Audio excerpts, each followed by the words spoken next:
অধিক সংস্কৃতির ধারক হওয়ার একটা সুবিধা আছে, তা হলো তুমি যেভাবে বাস করছো তা একমাত্র উপায় নয় তোমার বাস করার। দ্বিতীয় একটি ভাষা অর্জন করা হচ্ছে নিজের মধ্যে আরেকটা সত্তাকে ধারণ করা। ভাষা আর সংস্কৃতি হচ্ছে মানুষের চিন্তা ও ভাবনার অবকাঠামো, যেভাবে মানুষ যোগাযোগ ও বাস্তবতা বুঝতে শেখে। শুধুমাত্র প্রবাসীরাই জানে প্রবাস জীবন কতটা কষ্টের।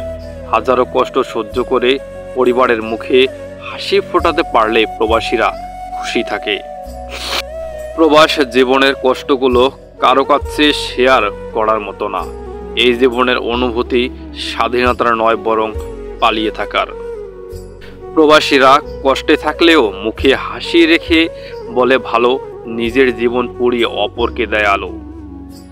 প্রবাস জীবন হলো নিজের আশা সুখ সব বিসর্জন দিয়ে অন্যের মুখে হাসি ফোটানো। প্রবাস মানে কিছু কাছে সব কিছু বিসর্জন দেওয়া।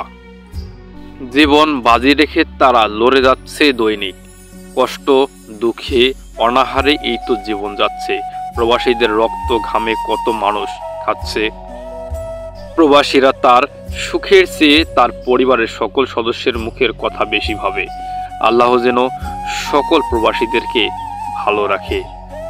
প্রবাসীরা হলো এক একটা জ্বলন্ত মোমবাতির মতো, নিজে জ্বলে সবাইকে আলোকিত করে।